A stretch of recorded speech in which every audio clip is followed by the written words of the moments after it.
10. 2013 Harley-Davidson Dyna Fat Bob.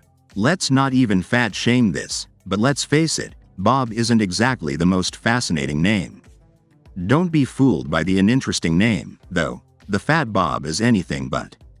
With its massive tires and robust front end, this motorbike is true to the bobber tradition it mimics. It has a distinctive road presence and is a head-turner. Additionally, it has the performance to support its audacious look. Although Harley-Davidson has never disclosed the bike's horsepower, some owners have dyno-edited and discovered that it produces between 65 and 70 horsepower. Together with its glued-to-the-road and balanced handling, the twin-cam 103 engine is also incredibly quick and torquey, making it a pleasure to ride. Additionally, the twin front disc brakes are useful for rapidly dropping the anchors.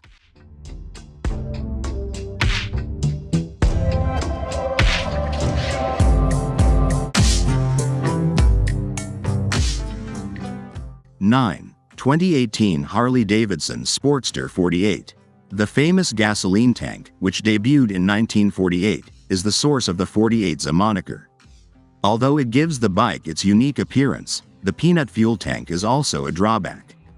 You shouldn't expect to drive on the highway for extended periods of time with a 2.1-gallon petrol tank. Additionally, you'll likely need brakes just as frequently as this bike because of its low-slung riding position. Nevertheless, the 48 rewards you with a delightful experience when you adjust to these inconveniences.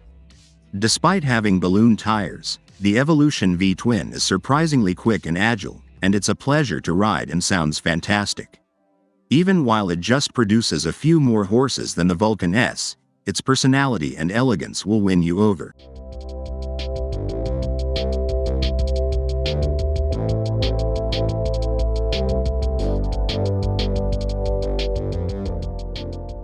(8) 2007 Harley-Davidson Fatboy. Despite having a slower speed than the Vulcan S, the Fatboy outperforms the Japanese cruiser in terms of sheer road presence. With a twin-cam 96 V-twin, robust suspension, and Lakester wheels covered in thick rubber, this motorbike is large and broad. Oh, and did we bring it up?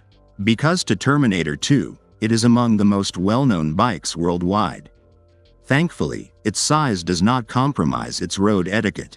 It rides with the leisurely assurance of a future cyborg assassin and handles admirably for its size. Just make sure you haven't missed a leg day lately so you don't get caught in traffic. Moving this big motorbike around will let you feel its weight.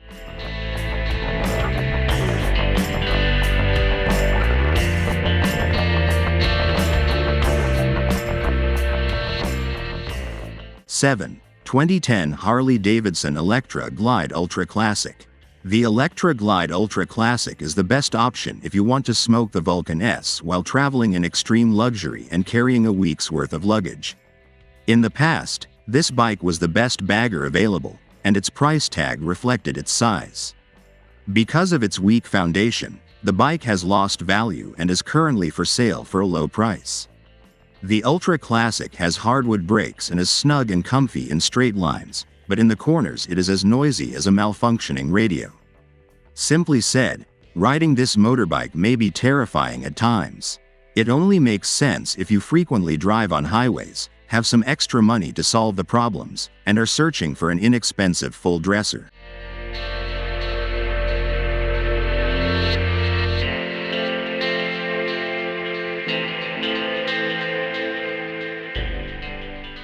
(6) 2006 Harley-Davidson Road King Custom.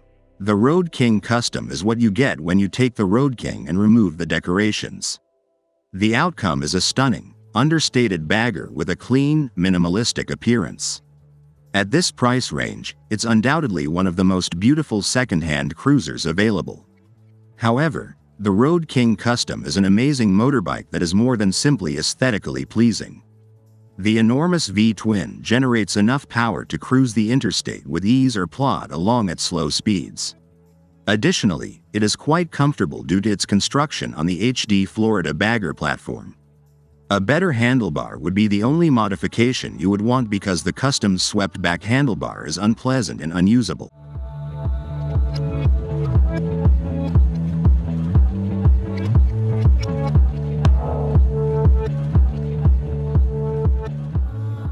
5. 2017 Harley-Davidson Street Rod 750.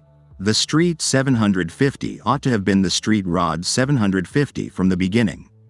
By being more aggressive, more revving, and proportional than its wannabe cruiser sister, it makes the 750 platform relevant. If enjoying yourself on the road and avoiding metric cruisers are your top priorities, this is the Harley-Davidson to get. It's not a flawless motorcycle, though. You won't enjoy spending more than a few hours in the saddle due to the unpleasant and confined riding posture. Add a handlebar and some aftermarket pegs, and you'll have a fantastic little Harley-Davidson that adds a contemporary touch that makes it stick out among the chrome-finished cruisers.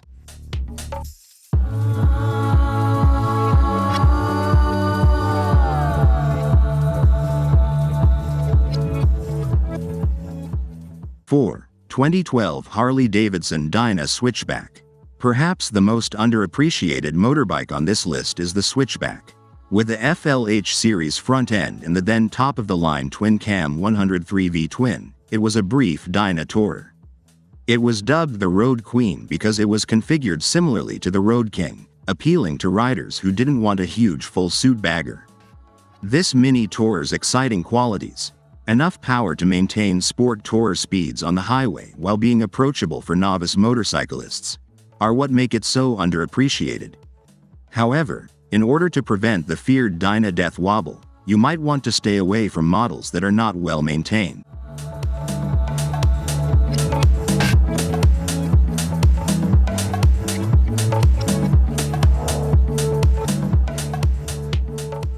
Three. 2018 Harley-Davidson Softail Low Rider.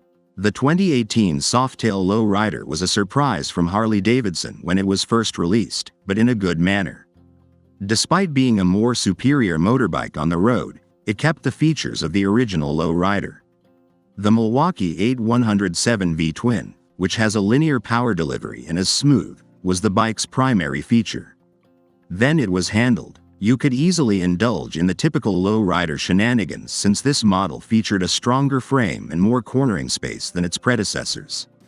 This is the bike for you if you want to have that classic low rider appearance without compromising on road etiquette.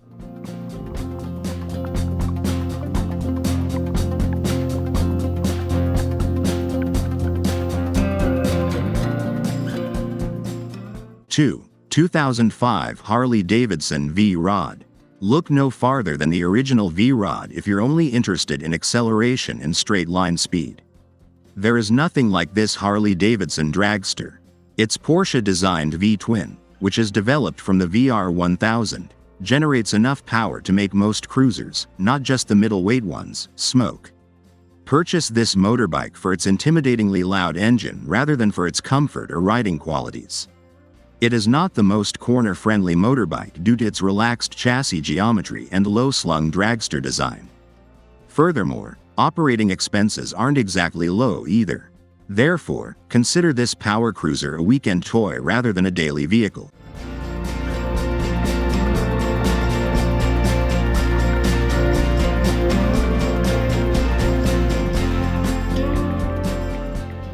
One. 2007 Harley-Davidson Night Rod Special. Hold on, you don't think the V-Rod has enough power? Then think about the Night Rod Special. The Night Rod, which is built on the same VRSC base as the V-Rod, has around 10 more horsepower. With the exception of a few more potent models like the Yamaha V-Max and the Ducati Diavel, this is more than enough to overtake rival cruisers. The Night Rod Special's semi-laid-back ergonomics, more comfortable seat, and increased cornering clearance not only increase power but also provide adaptability to the package. At last, you may enjoy the VRSC bundle without constantly scraping pegs or losing sensation on your underbelly. Additionally, the bike's performance is enhanced by the harsh blacked-out design,